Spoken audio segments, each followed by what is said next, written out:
మొన్న మే 22 యూఎస్సిఐఎస్ వాళ్ళు ఒక మెమో ఇచ్చారు కదా, గ్రీన్ కార్డ్ అప్లై చేయాలంటే ఇండియా వెళ్ళాల్సిన అనేసి. మళ్ళీ తర్వాత H1B వాళ్ళకి ఒక చిన్న క్లారిటీ ఇచ్చారు. మళ్ళీ నిన్న మే 30 వచ్చేసి ఒక క్లారిటీ అనేది ఇచ్చారనమాట.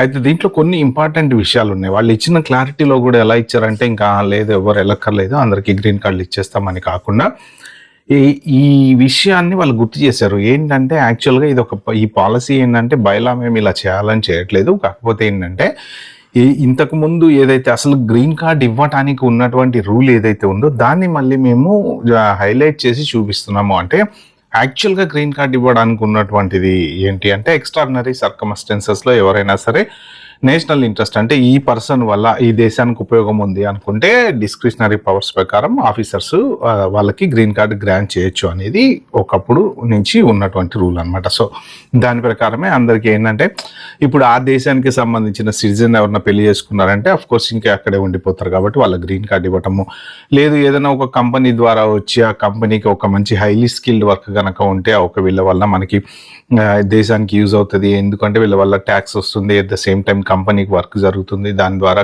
కంట్రీ బెనిఫిట్ అవుతుంది అనుకుంటే వాళ్ళకి గ్రీన్ కార్డ్ ఇవ్వటం. సో ఇది డిస్క్రిషనరీ పవర్ ప్రకారమే ఇవ్వడం అనేది జరుగుతుంది, కానీ జస్ట్ సింపుల్గా ఎవరు వస్తే వాళ్ళకి గ్రీన్ కార్డ్ ఇవ్వడం అనేది జరగదు. సో ఈ ప్రాసెస్ ఏదైతే ఉందో దాన్ని మళ్ళీ మేము హైలైట్ చేసి చూపిస్తున్నాం, యాక్చువల్గా ఇది ప్రాసెస్ అని చెప్పారనమాట. సో ఇప్పుడు దానికి ఏంటంటే, ఇప్పుడు నిన్న 30th నాడు డిహెచ్ఎస్ వాళ్ళు ఒక క్లారిటీ అనేది ఇచ్చారు. ఓకే, మీరేం టెన్షన్ పడద్దు, ఇది మేము పాలసీ మేము ఏంటంటే సింపుల్గా పాత రూల్ చూపించడానికే కానీ అందరినీ వెళ్ళిపోమని చెప్పట్లేదు. అయితే యాజ్ పార్ట్ ఆఫ్ దట్ వాళ్ళు ఏం చెప్పారంటే, ఎవరు వెళ్ళాలి ఎవరు వెళ్ళక్కర్లేదు అనేది డీటెయిల్గా కరెక్ట్గా పర్సన్ బై పర్సన్ చెప్పలేదు, కానీ బట్ జనరల్గా అకార్డింగ్ టు సోషల్ మీడియా ఉన్నటువంటి న్యూస్ కూడా ఏంటి అంటే, జనరల్గా సేమ్ ఇది మళ్ళీ డిహెచ్ఎస్ వెబ్సైట్లో పెట్టిందో లేకపోతే యుఎస్సిఎస్ వెబ్సైట్లో పెట్టింది కాదు. ఇవన్నీ ఏంటంటే ఎప్పుడైతే వీళ్ళ మే 22 ఈ రూల్ అయితే మెమో గురించి అనౌన్స్ చేశారో అప్పటి నుంచి ఇంకా విపరీతమైన బ్యాక్లాష్ వచ్చింది. అంటే ఈ అటార్నీస్ అందరూ కలిసి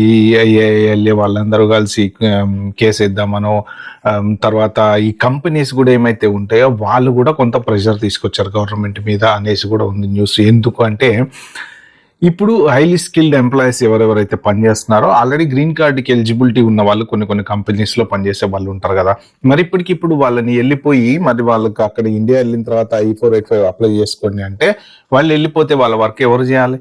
సో కొన్ని మంచి అంటే ఇంపార్టెంట్ పొజిషన్స్లో ఉంటారు కదా, సో వాళ్ళకి ఇంకా నెక్స్ట్ గ్రీన్ కార్డ్ వేరే ఆప్షన్ లేదు. అంటే ఎక్స్టెన్షన్స్కి వెళ్తే వెళ్ళొచ్చు, కానీ గ్రీన్ కార్డ్ వచ్చినప్పుడు ఎందుకు వెళ్ళాలి? మరి అలాగా వెళ్ళినప్పుడు ఏంటంటే కంపెనీకి ఎఫెక్ట్ పడుతుంది.